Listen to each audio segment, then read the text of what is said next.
Sister Wives Rewatch, Season 2, Episode 9, No Place for Home. This was filmed in January because it's right before Mary's birthday. They say Mary's birthday is coming up, and it aired in May. You know what the outrage is, though? No, because it's only, I want to point that, it's 4 months between when they filmed it and when it aired, and I am bitter that it's not still happening. Well, I'm bitter, too. Okay.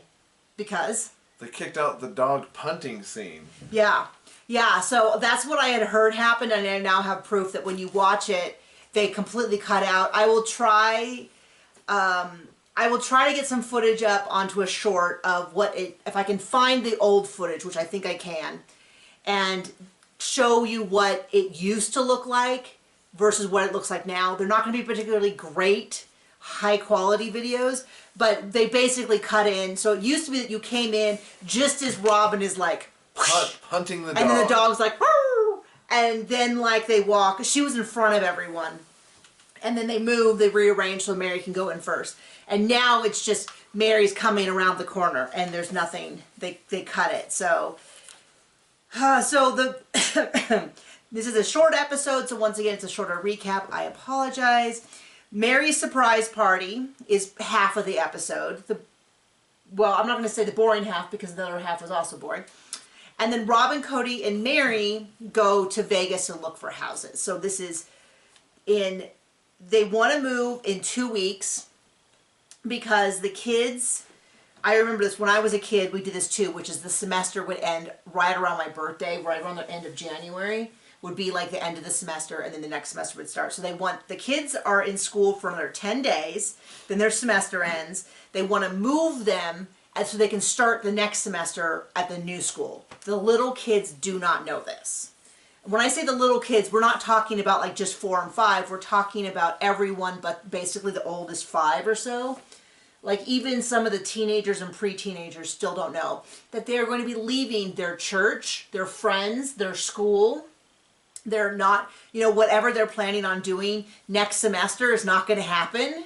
Like it's a little devastating. It's not surprising that so many of these kids really struggled, and then many of these same kids moved again. You mean they didn't do well with no notice? No notice, no nothing. Just pack your crap, we're leaving? And in this conversation where they're discussing this, Christine is still saying, I don't think this is a good idea. I don't want to move. I think it's a bad idea. It will tear the family apart. Well, it or Robin and Cody. I mean, the move certainly didn't help. So six and one, half a dozen the other. So we see all the kids are doing stuff, and like Logan is teaching Dayton how to load the dishwasher. And he's like, you put this here, you put that there, and Dayton's like, I haven't loaded a dishwasher in years. Not a criticism of Dayton, because it is not a 10-year-old's job to raise himself. That is his parents. I guess that's probably something we should get on top of, teaching our son to put stuff away in the dishwasher. I know. Then he'll become like the dishwasher goon who will come in and be like, no, I've got to do it. He loves to do anything with like an order. So like one day I let him make my protein shake, and now every morning he's like, Mommy, shake, which I did not understand the first time he did that. And I went up to him like, okay.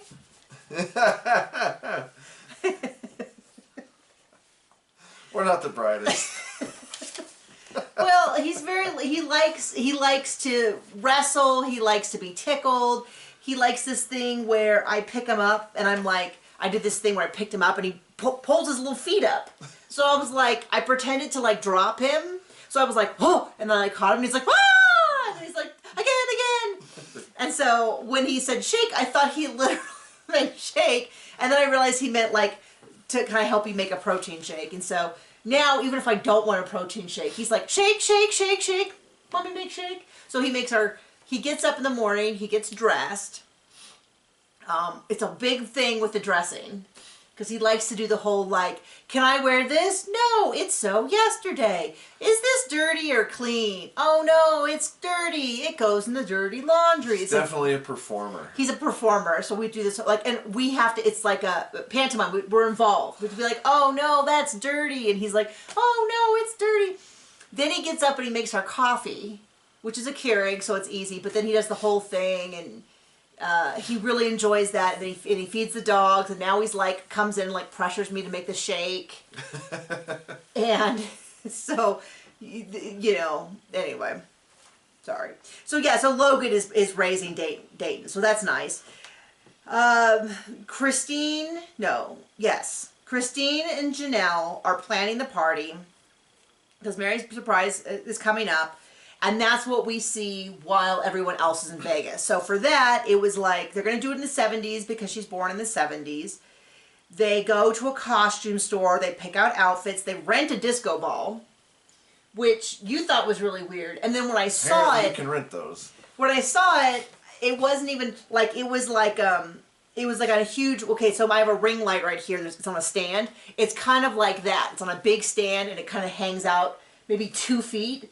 It wasn't really what I pictured. It's like... Right. And then they picked out outfits, and it's so funny because you get such a feeling for Janelle's opinion. Because first of all, she is so soft-spoken in this episode. Like, and I don't just mean like she speaks very little, but when she does speak, she kind of whispers.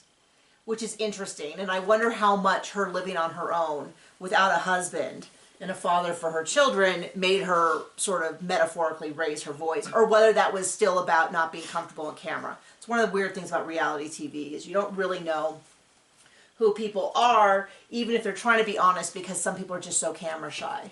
I hope after 17 years, I think that maybe is why she is now like, whatever. Cody makes stuff up. Oh, Robin. But they pick out themes. It looks like they get lots of like just kind of loose stuff, like necklaces and headbands for all the kids to dress up. And that's pretty much that. Now, on the other hand, this is where they find Mona, who is the realtor, who we will see a lot for the next couple seasons. And I saw her and I gasped because I was like, she is so young. Because my memory was that she was an older woman. And then I saw her and I was like, how dare I? How dare 30-year-old Nikki think in her head that Mona was old? She is a vibrant young woman. I told John, and John's like, yeah, well, we used to be young too. It happens to all of us, but I was a little defensive because my memory of the Mona came on the screen, and I was like, well, she's at least, I'm 14 years older than I used to be when this show came. Is that how that works? When the show aired, and she looks at least 14 years younger to me now than I would have if I had to like recreate her from memory. So I apologize, Mona, for anything I ever thought about your age, because you are a vibrant woman who's probably at the peak of her career with her best years ahead of her, and I'm not projecting at all about my feelings about me. Like, I even looked at the corner of her eyes and I was like, either she has Botox or she is my age, my current age. So we meet Mona. And doing the dishes, Cody does not wear gloves. Yeah, we did not see any gloves in this episode. So we've gone several episodes without gloves, but I am positive we will see it in the next one, which looks like the moving video. Mary will be packing it all, and he'll be standing around like this with gloves on somewhere, going, yeah, look at that girl. He'll find some way. He always finds some way to like just drag them down. Like when he shows up for I'll mention this with the surprise party. They got him a shirt and he's like, oh gosh, I feel so sexy in this shirt. And like was sort of like they picked out a bad shirt. And I'm like, so typical. He did nothing for the party except show up and then complain. But I mean, it was his party, right? Yeah, it was for him. Oh, okay. See? It was Mary's party. So we meet the realtor who's going to try to get him the house. And these chuckles, these absolute chuckle idiots, because they're like, oh, there's no houses in Vegas with 15 to 18 bedrooms. Yeah. I know that. Like, everyone knows that. They're called hotels. Yeah, they're called... There's plenty of them. Decommissioned hotel or something. And he's like, yeah, even if the house is 10,000 square feet, it only has 5 bedrooms. I will say we do not have a 10,000 square foot house. But we do have 7 bedrooms. Several of them are very small. And it was in part because the woman who owned the house before us, unfortunately, her grandkids came and lived with her because their daughter was not well. And so when they did an add-on, they added several bedrooms at once. So that there's like a small living area and then like 3 bedrooms, but they're all kind of medium to extremely small. Mm-hmm. One of them, my mother-in-law has it's her side of the house, has a bed in it, a full maybe, and there is nothing in that room but a bed. I mean, like when you go, the door can't open all the way. It's really... That's kind of my mom's thing. Yeah, that is kind of your mom's thing. His mom is really like, let's get as much stuff in here as possible. But it's her side of the house. She can do whatever she wants with it. That is, we do not judge that. But when my sister-in-law comes and visits, I'm a little bit like, once she gets into bed, that's kind of, she has to like close the door from the bed kind of thing.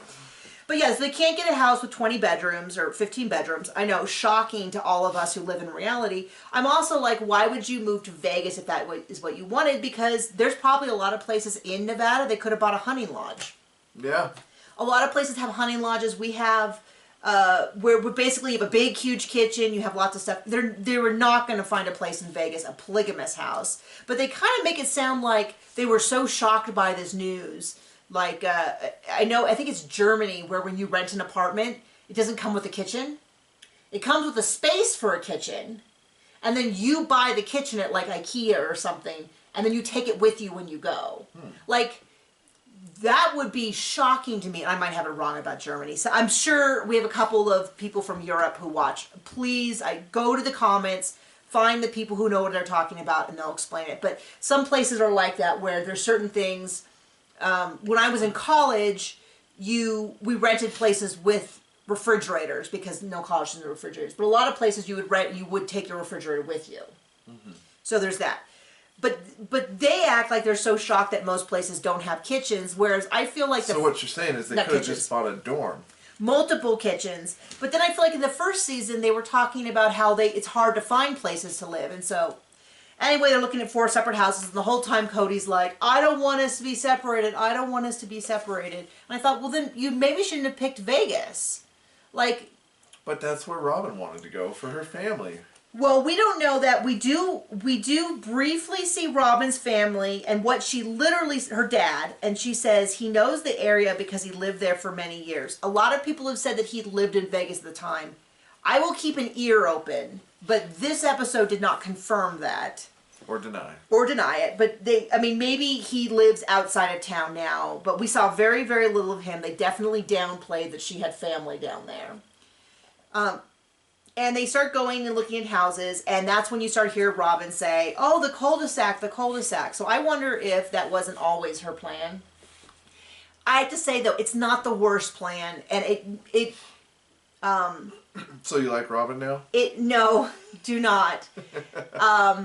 It makes me sick that they had that and they got rid of it. That they had the cul-de-sac with the 4 hounds and they have the open backyard all between them. Well, how else was he going to drop the other wives? It really does make children. me sick because it really was... It also was the idea that the amount of money they lost on rent that they could have been using to pay their mortgages. And I've heard people say like they had to have moved from the cul-de-sacs. I just cannot get the math to work that there is any way that they saved money by that expensive move. That expensive move probably cost them $50,000, $20,000. I mean, the move, the very least. And they bought property that, as near as I can tell, was incredibly expensive, and they paid rent in a tourist town. There's just no way that Mary was paying they aren't known for their great financial decisions, are they? No, but Mary was paying like $4,500 in rent. There's no way her mortgage payment was more than that. Was it? Man. And the mortgage payments they were making. Anyway, we're getting way ahead here. So they start to talk about the cul-de-sac plan. They start talking about the cul-de-sac plan. Mona's like, basically is like, you are going to struggle with financing. I'm sorry, this is going to be almost impossible to do. Sorry. No kidding. The thing with the balloon payments, and I was going to say, they could have refinanced. They probably could have gotten, but I'm getting ahead of myself. The financing is going to be almost impossible. If they didn't spend money like a crazy person, they probably could have paid off enough to refinance easily. Hey, Cody needs his convertibles. I was going to say this earlier when I was talking about Janelle being soft-spoken. When they rented all the stuff for the 70s themed party, the total came to $194, and Janelle was like, "Oh my goodness, for a party?" And it's just so funny because here's Cody who has a motorcycle and a convertible. I don't care if the convertible is like some gift. They didn't give him that convertible. Anyway, he's spending money like crazy, and Janelle over here is worrying about $194 for a party. I know it wasn't the full expense of the party, but it's cute, the difference. Mona says that she does have a developer that she knows that's willing to do some consider owner financing. They go and look at the homes. There are 4 homes in the same neighborhood. There's 2 that are touching, and then like maybe 10 homes down is one, and a couple ones behind that. They seem like, each house is about 2,700 square feet, and they put in an offer that was not accepted. But I'm going to keep this number 2,700 in mind, because to me these looked like much more modest homes than what they eventually bought. Mm-hmm. That is my impression of it, is that they were much more modest homes. He wants them to be close. He's like, I want them to be siblings, not cousins. He goes on and on about that. Apparently they all fit in at this point. Yeah, I mean, he's making a big deal of it. The dog kick is gone. 18 minutes and about 50 seconds. The dog kick has been erased from history, which makes me...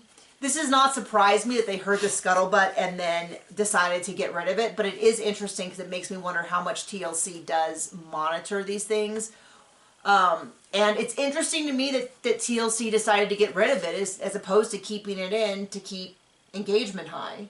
It seems a little bit of a weird thing to have gotten rid of, except it does make Robin look awful. Maybe she called him and cried.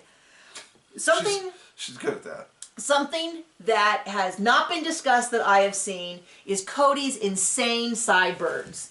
So his sideburns I've seen a lot of like big sideburns. I've seen like basically like half a beard. But his just go like this and then point straight toward his nose. And they're really long and skinny. Did you think they were weird? Yep. I thought they were really weird. I'm going to try to do a video about them. But I have a really super busy weekend, so I don't know. But I was like, how did I not notice that? Maybe it was a style at the time I didn't notice until now I come back and I'm looking at it. Like, was it like a new metal thing or something? I don't know. Well, he's losing hair other places, so I guess he's getting it where he gets it. So they give us the update. The offer has fallen through. No kidding. So now they're like 7 days. But he heard angels, and he said this is definitely Janelle and I's master bedroom. Is that what he said? Yeah. I didn't notice that. And he does cry, and I will tell you, they are literal tears. I got it real close to the camera. You can see. Are they literal tears because they're literal tears, or are they literal tears because he's poking himself in the eye? I don't know. He strikes me as someone who would not fake cry, unlike Robin. Because I don't think that he would think... I know he wouldn't now because he would say it wasn't masculine and manosphere enough. But I don't know. I don't know. So they are leaving. They're giving me anxiety with this leaving and not having a place. I guess what's weird to me is it sounds like they assume that they could put an offer in a house and move in within 5 days. I mean, obviously you have the option to rent from the seller.